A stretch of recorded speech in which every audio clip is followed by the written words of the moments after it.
Allô à toi et bienvenue à Why Not Land, épisode 48.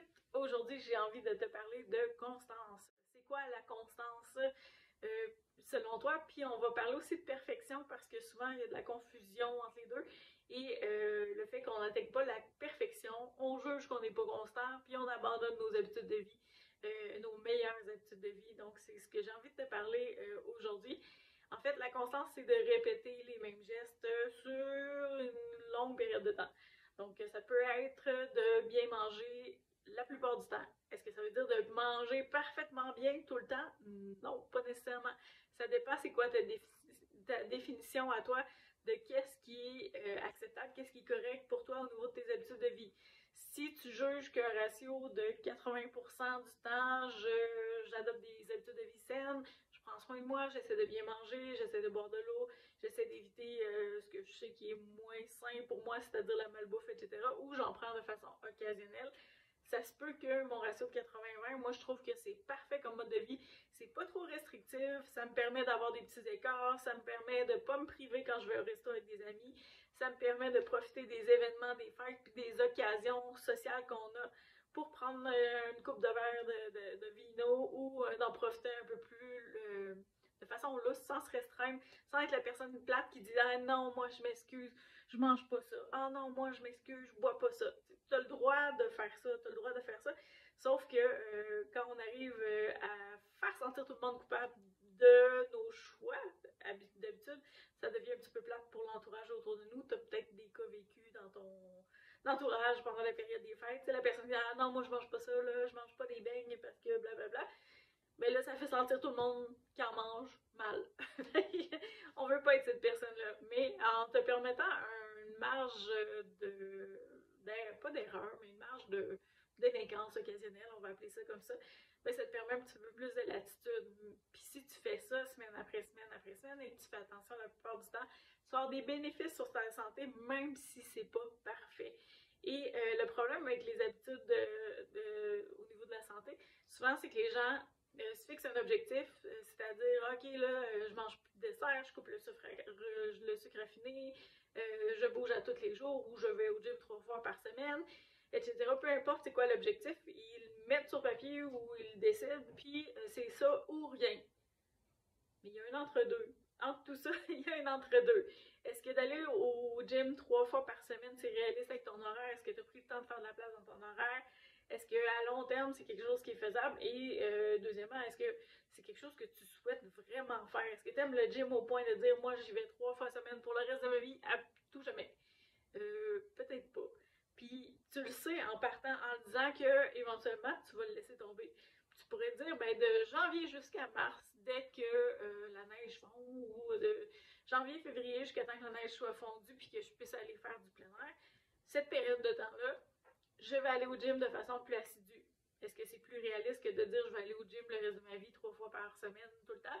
Je pense que oui. Puis ça te laisse une latitude de varier des activités aussi, ce qui est intéressant. Donc, tu peux être constant dans le fait de bouger régulièrement, mais tu peux varier la façon que tu vas le faire sans te mettre un cadre fixe, rigide et impossible à changer. Donc ça, c'est souvent voué à l'échec comme approche selon moi. C'est trop rigide, trop fermé, puis je me suis pas préparée d'alternatives. Par exemple, on arrive dans la période où il va y avoir des tempêtes de neige un petit peu plus, probablement, parce qu'à date, on a été chanceux cet hiver, mais si tu t'es dit, moi je vais au gym 3 fois par semaine, puis une journée dans cette semaine-là, il y a une tempête de neige, est-ce que tu as une alternative ou tu vas juste sauter ton entraînement? Tu peux te permettre de sauter ton entraînement, il y a une tempête, tu as un cas de force majeure, c'est correct. Mais si tu tiens absolument à bouger et à atteindre ta perfection ou d'être ultra constant, ben tu peux te retourner vers d'autres choix, c'est-à-dire les journées où je ne pourrai pas aller m'entraîner au gym, ben je vais me faire un petit entraînement à la maison qui est différent, qui utilise pas beaucoup de matériel, qui utilise juste le poids du corps, qui utilise mon escalier, n'importe quoi. Mais je peux trouver des options pour m'aider à réussir mon objectif si mon objectif est non flexible. Fait que il y a toujours moyen de s'organiser pour être constant, être plus régulier. Mais il faut se laisser, selon moi, de la flexibilité dans tout ça si on veut pas virer fou, si on veut pas se tanner, puis si on veut pas se servir du fait qu'on n'est pas parfait pour abandonner, parce que souvent les gens, c'est tout ou rien. Je vais au gym 3 fois semaine, ou si je suis pas capable de le maintenir pendant une couple de semaines, je fais bon, ben tant pis, j'ai encore pas réussi cette année, on réessayera l'an prochain, ciao, bye, puis j'y retourne plus. Au lieu de dire, ben ok, ben 3 fois c'est peut-être trop, je vais réviser mon objectif. Est-ce que je vais 2 fois semaine, ça serait correct? Ou est-ce que je l'ai trop fait pendant longtemps, je suis tannée, l'objectif me convient plus, j'étais bien motivée en janvier, mais là il commence à faire beau dehors, par exemple au mois de mars, puis j'ai plus le goût d'aller m'entraîner à l'intérieur. Mais c'est correct, continue de bouger, fais juste changer de façon de bouger, puis ça va être correct aussi.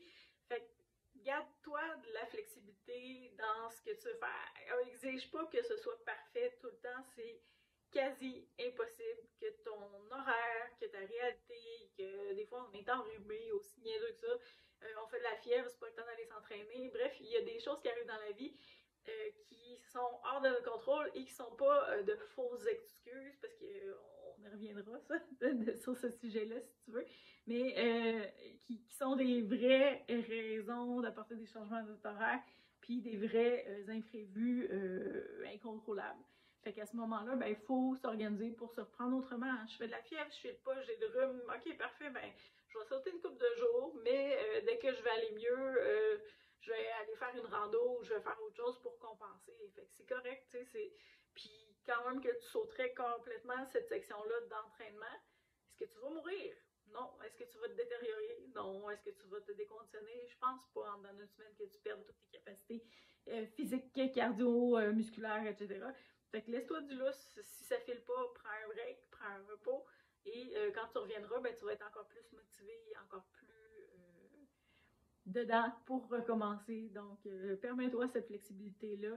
Pardonne-toi de tomber des fois, de mettre un genou à terre quand tu es malade. Pardonne-toi que ce soit pas parfait, mais exige-toi d'être constant ou d'être régulier sans être totalement parfait. C'est ce que je te souhaite pour le reste de l'année 2024. Voilà pour l'épisode d'aujourd'hui. Je te dis merci de ton écoute et à bientôt. Si tu désires en savoir plus, tu peux consulter la chaîne YouTube Why Not, la playlist Bienvenue à Why Not Land. Il y a 46 autres épisodes avant celui-ci qui parlent d'une foule de sujets sur la santé, les saines habitudes de vie, etc. Et si tu as besoin de renseignements, tu peux me consulter par courriel ici. Ça me fera plaisir de répondre à tes questions. À bientôt!